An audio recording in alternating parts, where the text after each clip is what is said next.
Bien, hemos estado nosotros platicando sobre lo que escribe Nehemías Gordon en este libro, en el Yeshua hebreo frente al Jesús griego. Y nosotros estamos considerando estamos considerando lo que él escribió en relación en su capítulo número 3 sobre lo que dice las iniquidades, las 5 iniquidades de los rabinos.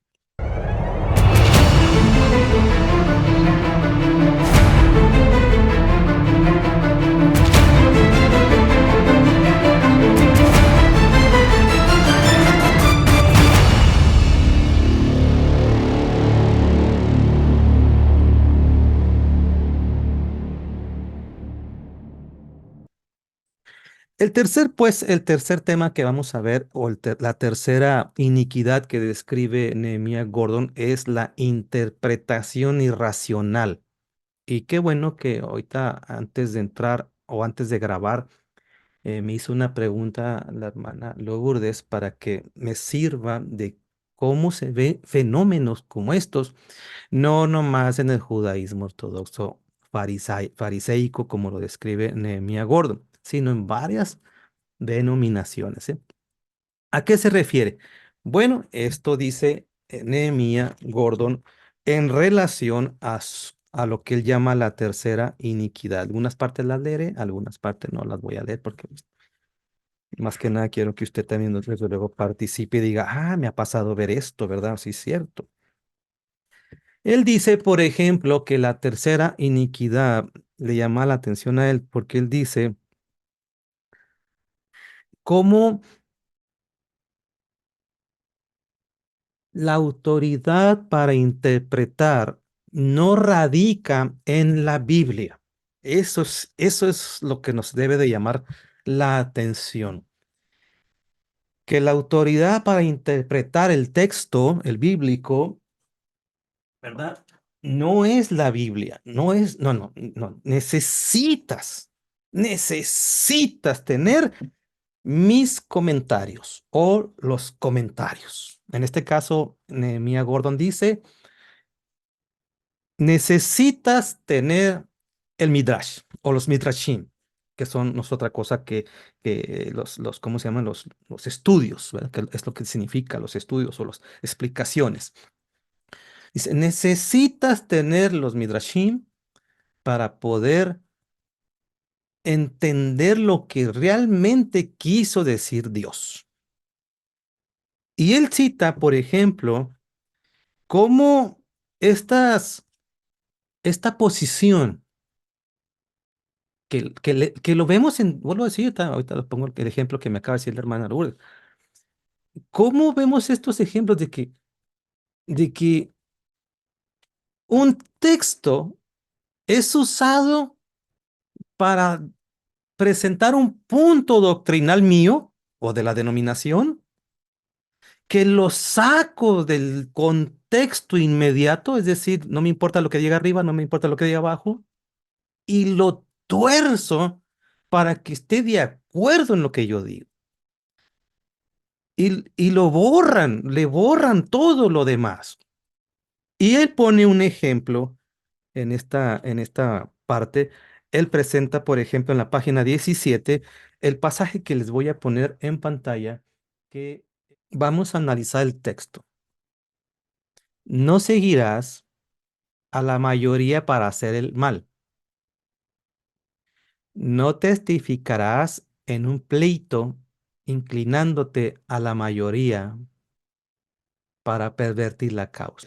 Yo creo que usted ya con estas veces que yo la leí, usted lo está leyendo, ya se está dando cuenta que el texto lo que está diciendo es que simple y sencillamente si tú ves a la mayoría acusando a alguien y tú sabes que no es cierto, aunque 5 o 10 me estén contra mí, no me puedo poner del lado de la injusticia y decirles, pues, no, sí, tienen razón ellos. O sea, el texto es obvio que está diciendo que nosotros no podemos de ninguna manera apoyarnos, aunque la mayoría contra mí, tres, cuatro, dos, que la mayoría, dos, tres, los que sea, digan ellos, es que él cometió algo y yo diga, pero yo no lo voy a hacer eso, no es cierto, él no fue. Yo no me puedo hacer del lado de la mayoría por el simple hecho de ser la mayoría. Y en este caso, el rabino, perdón, Nehemías Gordon decía que cuando él cuestionaba sobre cosas de la fe donde fue adoctrinado, le respondían solamente con un pedazo de este capítulo. Inclínate a la mayoría. Todo lo demás lo borraban, no, nada lo sacaban de contexto y decía, es que mira, dice el texto en el libro de Éxodo, Shemot 23 dice, inclínate a la mayoría. Y si la mayoría dice que esto es así, ¿qué, qué discutes? La mayoría, los comentarios de todos los rabinos de los que pueden estar aquí hablando, la mayoría dice que así es. ¿Tú quién eres para ganarles? Y él cuestiona esta parte, ¿no? Dice, pero me estás sacando un texto fuera de su contexto y aquí no viene eso.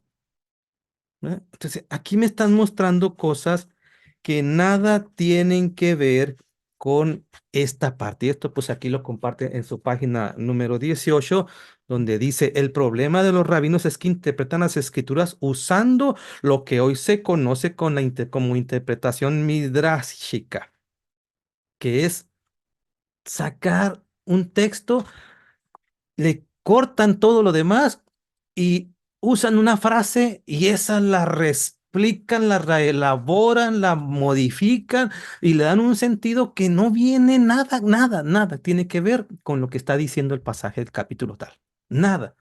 Pero esa frasecita que les sirve, como una ocasión yo les decía que escuché que me vino a la mente de una persona que estaba enseñando que es bueno probar los orines del ser humano porque eso desintoxica no sé qué y no sé qué el otro, y eso viene en el libro de Cantares, donde dice, beberás las fuentes de tu propia cisterna. Las, sí, así. Yo, yo dije, Dios santo, ¿hasta dónde llegan, verdad? Cuando el texto nada tiene que ver con lo que ese sujeto dijo. Nehemías dice, Gordon señala, a mí me dijeron, es que mira, pongamos un escenario y cita aquí una porción del Talmud que está en el pie de página de la página 18, donde dice acerca, ¿no? Prácticamente el concepto, si vinieran 1000 profetas y dijeran una cosa, o 1000 personas de Dios me dijeran una cosa, pero 1001 rabinos sabios dicen lo opuesto, lo siento, tienes que hacerle caso a los 1001 rabinos, aunque venga el mismo profeta Elías, ¿no? Este tipo de problemas lo hemos visto en varias denominaciones, si no es que en todas, ¿no? Que el texto es manipulado de tal manera que lo que dicen el- la doctrina de ese o de ellos no tiene nada que ver con con cómo lo interpretan ellos, como dice el texto bíblico, nada. Y les vamos a ver algunos ejemplos y usted participe de qué recuerda de que usted oyó antes y dice, ay, me enseñaron eso hace tiempo atrás, pero hoy me doy cuenta que ese texto no tiene nada que ver con lo que me dijeron. Porque esa es la idea, ¿no? Eh, de entender lo que dice Nehemías Gordon.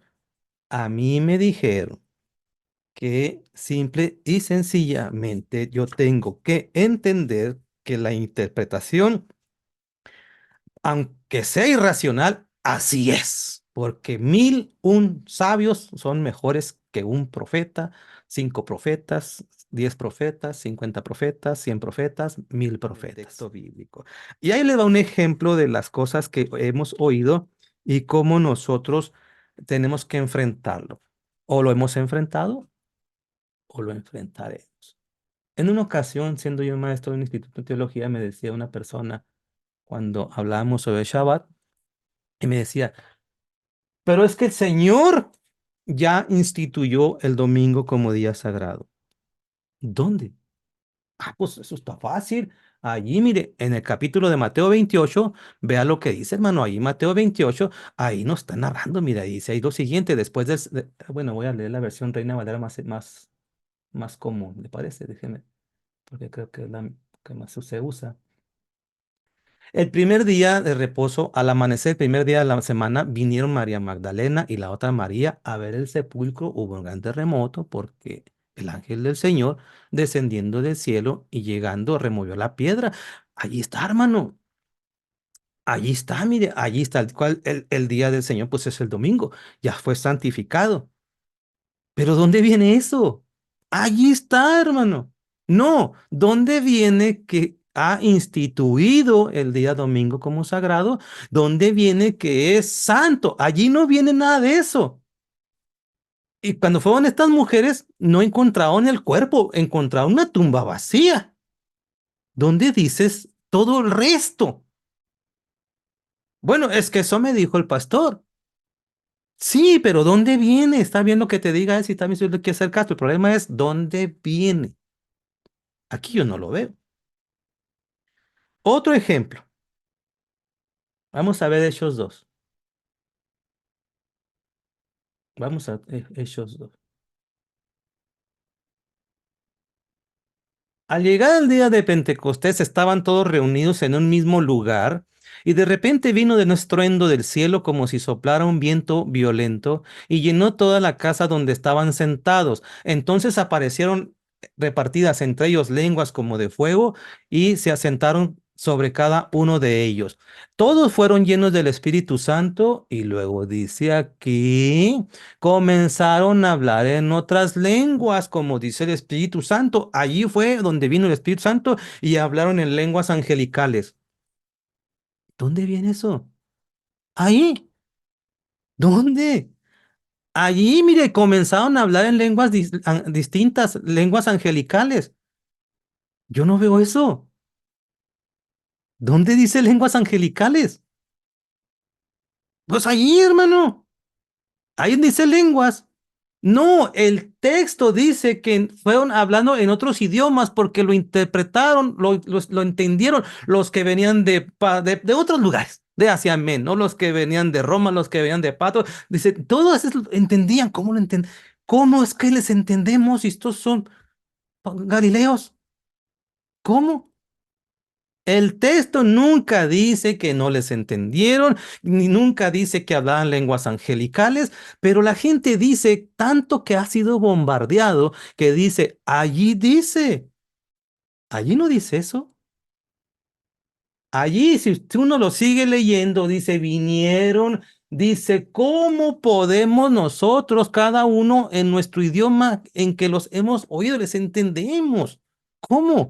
Nosotros que venimos de partos, de medos, de elamitas, habitantes de Mesopotamia, de Judea, de Capadocia, de pronto de Asia, ¿cómo? ¿Cómo es que nosotros, mire, de todas las regiones, de todas, y les oímos hablar en nuestros propios idiomas las grandes hechos de Dios? Pero el texto que se quedaron atónitos ahí, embobados, y que ya le han arreglado muchísimo, es que simplemente dice, aquí empezaron a hablar en distintas lenguas y dicen en lenguas angelicales o las lenguas en el espíritu. Eso no viene ahí. Eso no es cierto. A lo mejor lo encontraste en otra parte, pero aquí no. Aquí no viene nada de eso y aquí se hace toda una teología. Como describe Nehemías Gordon, es irracional, no tiene nada que ver con el texto en esa historia narrativa, en esa secuencia de la prosa en el que estamos leyendo, nada tiene que ver. Pero ¿por qué la gente lo cree? Por el ataque sistemático de estarles enseñando esto y la gente no pregunta, pero yo no veo eso. Veamos otro ejemplo. Hechos 10. Ya muchos temas de esto ya los hemos abordado me imagino, pero ya usted ya lo sabe. Pero aún así lo entiendo que habrá gente que no. Dice, Hechos 10, aquella hermosa ilustración donde dice las escrituras que tenía Pedro hambre, subió allá a un techo mientras estaba allí analizando, orando, tuvo una visión con reptiles, animales inmundos, y luego dice o escuchó una voz, Pedro, mata y come. 3 veces, ahí está.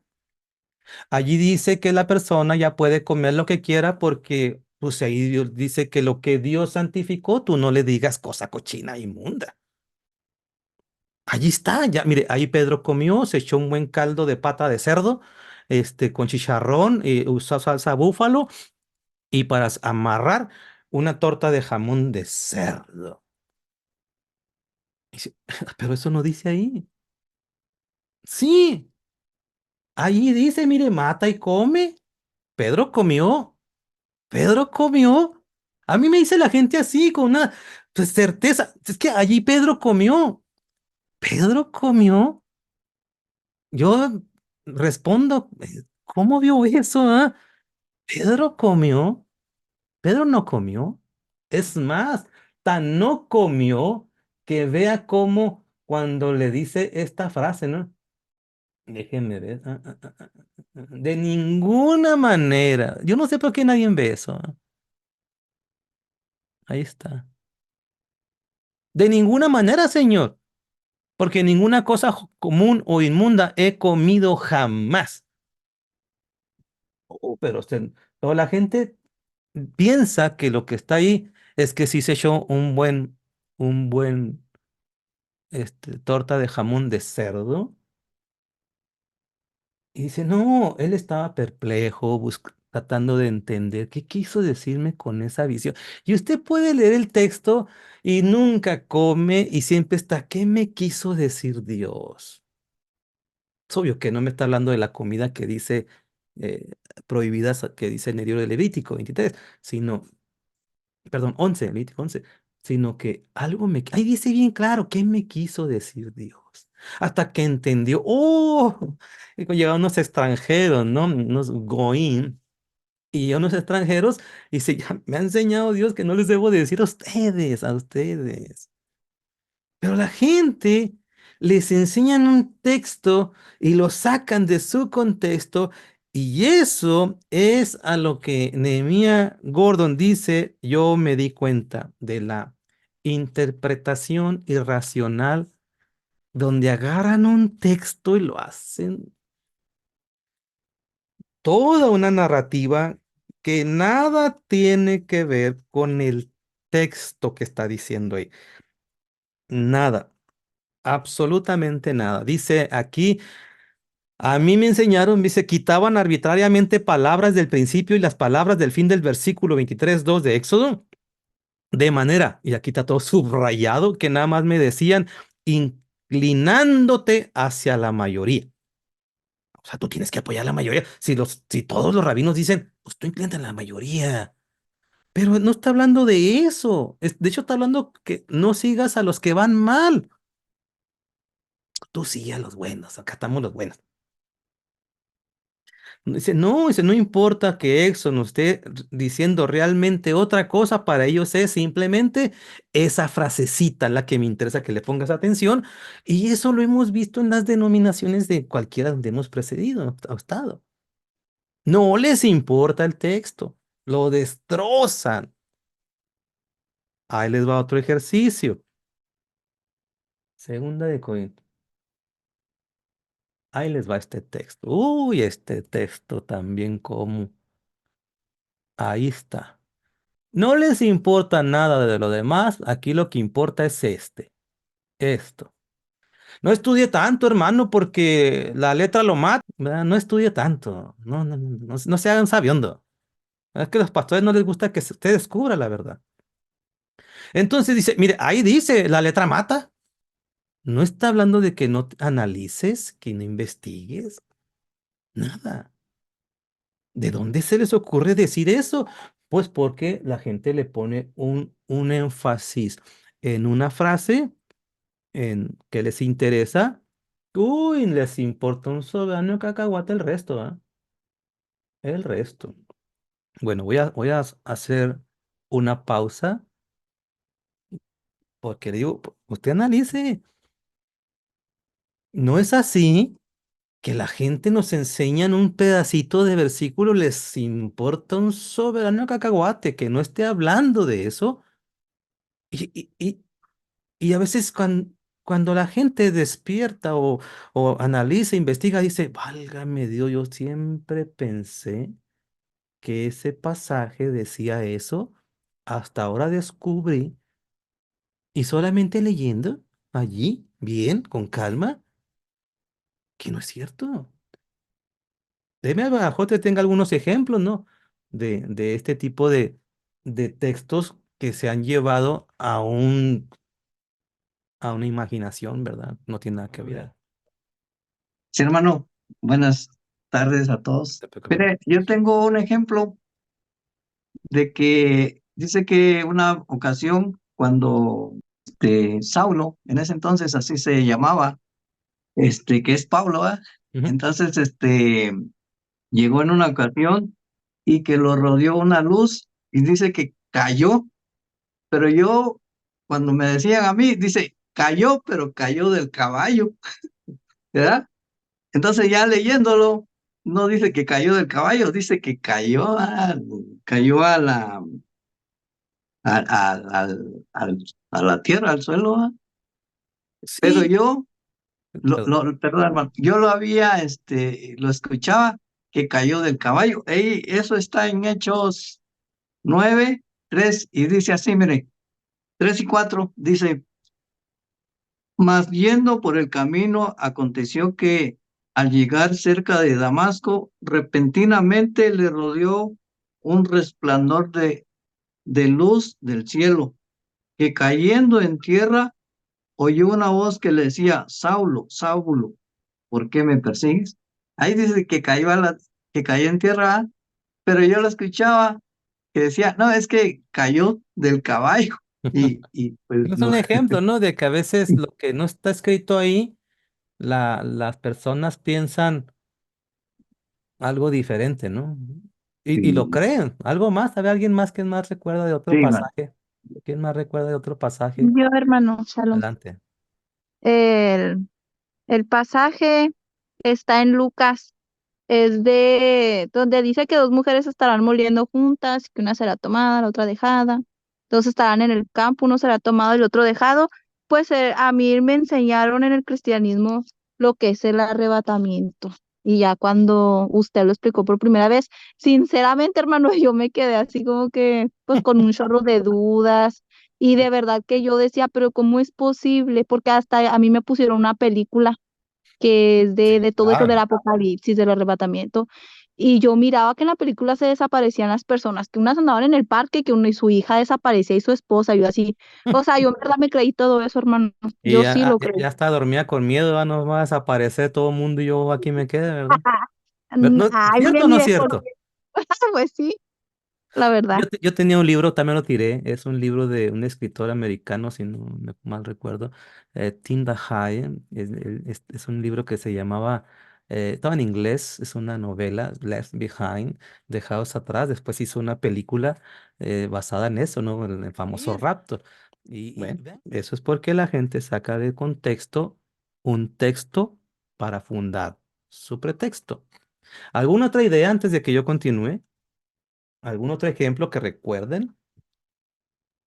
sí, bueno, sí, hermano, por ejemplo, de lo que decía que uno será tomado y el otro será dejado. Entonces el hermano decía, porque pues él estaba predicando, decía, hermano, no sea dejado, dice, no se deje. Eso, Ya eso lo era agarraba nada. de otra manera. Sí, Sí, y vean cómo. Dice Nehemías, este método, este modo de actuar no es interpretativo. Dice, es creativo, entre comillas, no es bien creativo. Sale cada interpretación absurda que uno se queda. No, hombre, wow, a ver. No, uno tiene que tener cuidado. Nehemías Gordon cuestiona, y yo creo que hace bien en decir eso. Es más, él cita, ¿no? La frase de rabinos caraítas que dice, ¿no? Si tú le crees a un rabino sin cuestionar, es prácticamente caer en la idolatría. Hay que cuestionarlo todo, ¿no? A ver, otro ejemplo, pues, antes de que continúe yo con mis textos.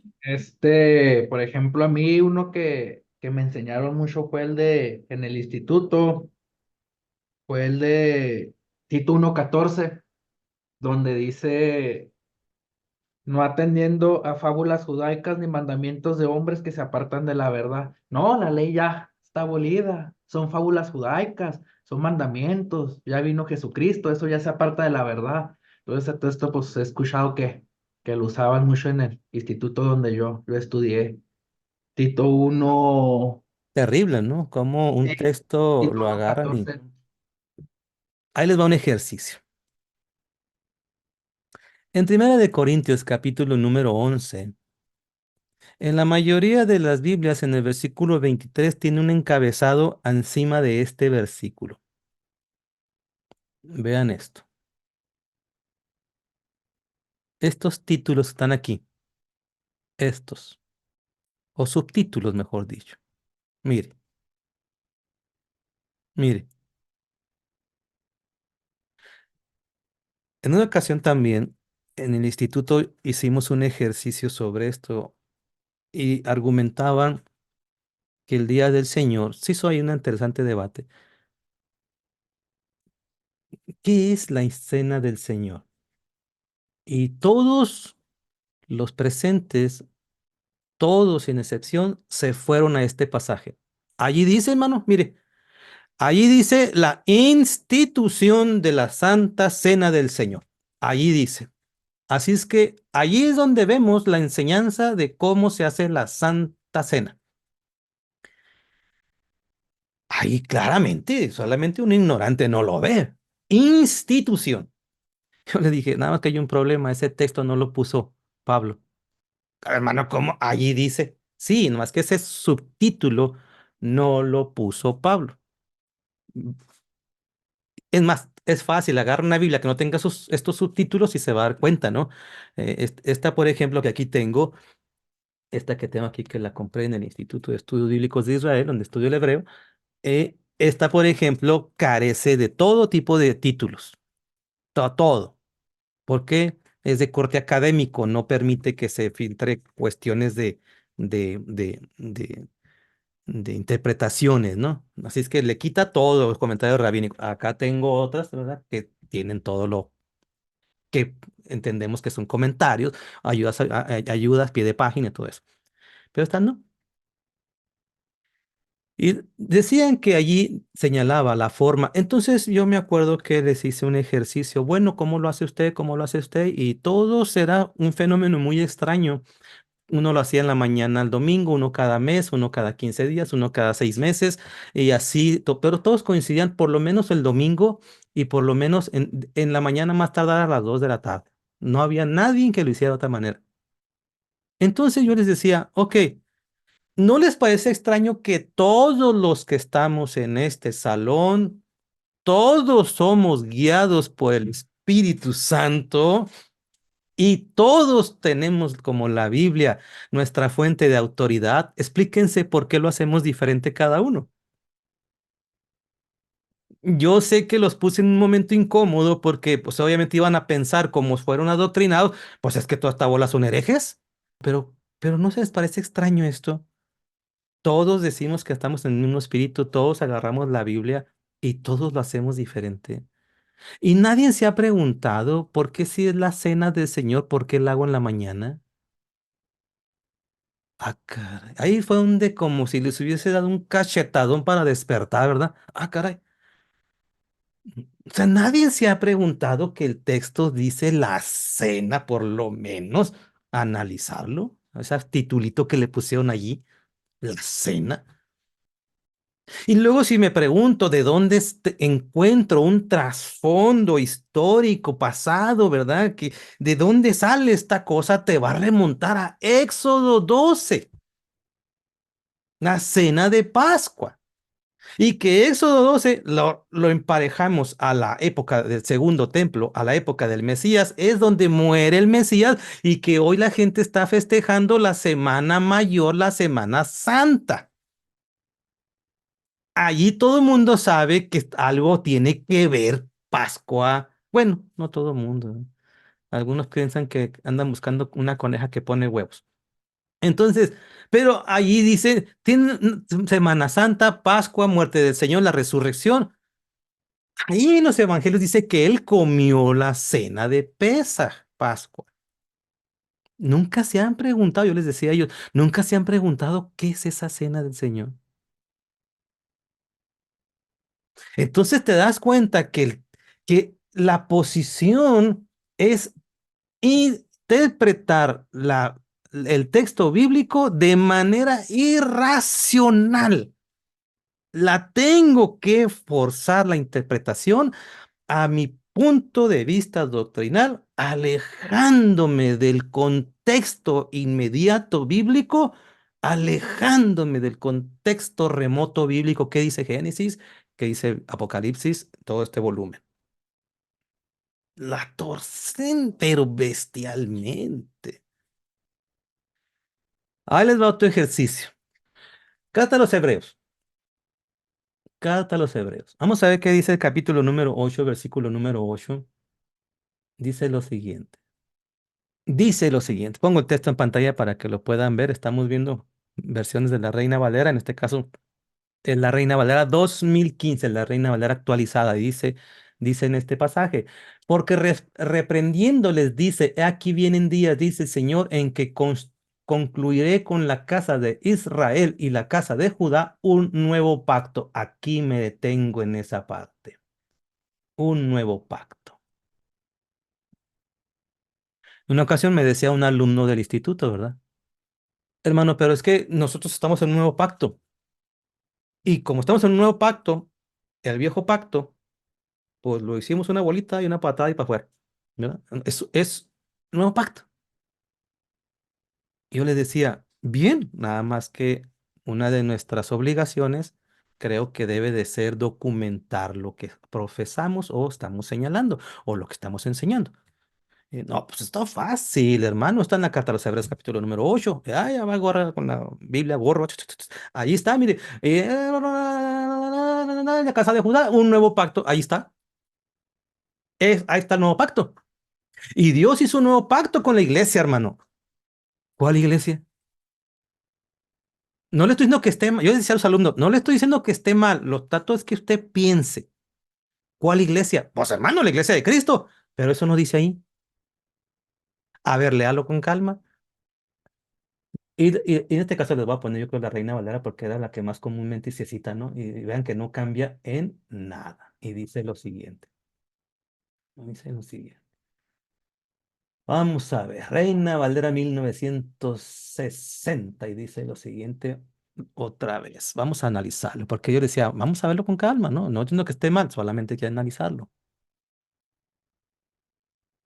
Porque reprendiéndoles, dice, he aquí vienen días, dice el Señor, en que estableceré con la casa de Israel y con la casa de Judá, y yo los detenía, espérese poquito, ahí frénele al carro, frénele al caballito, ¿eh? El pacto del que usted me está diciendo, allí dice con la casa de Israel y con la casa de Judá. ¿Dónde usted saca que es la iglesia? Obviamente, alguien astuto podrá pensar, ah, pues eso está fácil, hermano, eso está fácil, porque ahí está, cuando se refiere a la casa de Israel, se refiere al de Israel espiritual, al Israel bíblico, al Israel de la iglesia. ¿De dónde sacas todo eso? Demuéstralo.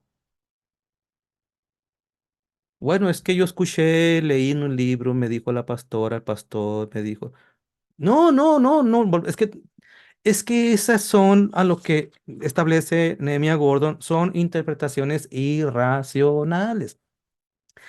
El texto dice que establecerá un nuevo pacto con la casa de Israel y con la casa de Judá, que son las dos Tebes, las dos ramas, ¿verdad? Las dos tribus, las principales ramas del judaísmo de Israel.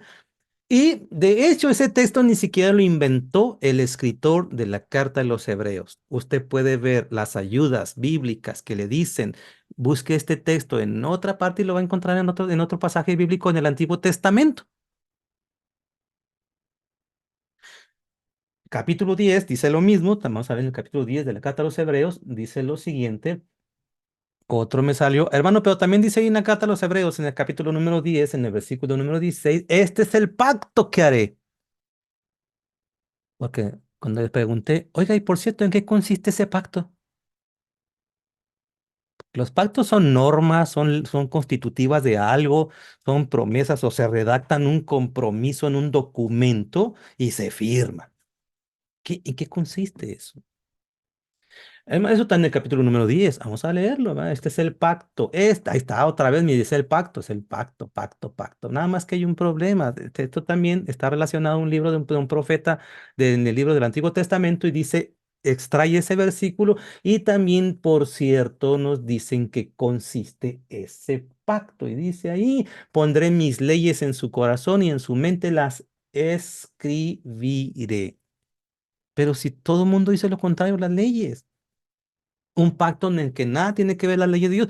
Entonces el texto que literalmente nos lleva a una correcta interpretación natural sin forzarlo se pierde la interpretación de un comentarista X y se pierde, navegan, allá andan viendo ovnis, perdidos, distraídos, es que aquello, es que el otro.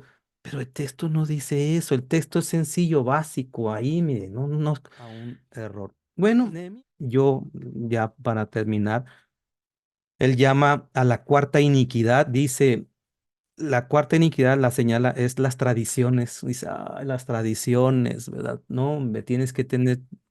Es una de tradiciones que señala que se les enseña que si el, el judaísmo dice, esto lo hemos practicado por muchos años, se constituye en ley universal en todo el judaísmo. No lo haces, estás violando la ley de Dios. La ley de Dios es una tradición. Y esto nos recuerda lo que dijo nuestro Mesías Yeshua. Ustedes invalidan el mandamiento de Dios por causa de sus tradiciones. Entonces, Nehemías Gordo cuestiona que se enseñe tradiciones como si fuesen mandamientos de Dios. Y de hecho llega a expresar la kipa y cuestiona pues entonces esto dice, si algo es practicado por mucho tiempo en la comunidad, entonces se convierte en obligación y llega a pasar a un estatus que es denominado ley. Pero Deuteronomio 4:2 dice, no le puedes añadir, no le puedes quitar al mandamiento de Dios. La quinta iniquidad que cita este Nehemías Gordon dice, hay un montón de leyes artificiales. ¿Quién sabe dónde han salido tantas? Pero han salido tantas leyes que la gente está distraída, ocupada y no pueden. Y dice, de hecho, tú le puedes preguntar a Israel en el presente y más del 70% no es creyente. Y le preguntas, ¿por qué? Eso viene en su libro. ¿Por qué no eres creyente? ¿Tú eres judío? Dice, ¿y no sabes que tú eres judío? Dice, no, sí, pero es que me cansaron con tantas cosas que no son ciertas, no tienen autoridad. Dice, esa gente prefirió mejor retirarse de tanto adoctrinamiento que no tiene nada que ver, son leyes artificiales. Dice, ellos saben que no viene en la Biblia, son comentarios rabínicos. Nehemías Gordon dice algo muy interesante, ¿no? Se les debería de aprovechar y decirles, pero la ley de Dios no es así pesada, no es gravosa, como dice en el libro de Deuteronomio, ¿no? No es complicada. Regresa mejor al camino de Dios. Usted y yo tenemos una gran ventaja. Hemos sido interceptados por Dios y nos ha enseñado su palabra y nos corresponde a nosotros tener cuidado y no caer en posiciones como las que hemos descrito en estas 5 iniquidades que describe Nehemías Gordon, donde la gente le da un valor a algo que no lo tiene, no lo tiene, no lo debe tener. Entonces, este canal busca que las personas pues se cuestionen, pregunten, analicen si lo que escuchan es correcto a la luz del sagrado texto que tenemos. Muchas de las cosas que aquí comparto en mi canal tienen como propósito simplemente cuestionar. Y con ello, pues, me permita indagar y llegar a lo que dijo nuestro Señor, y conoceréis la verdad, y la verdad os hará libres.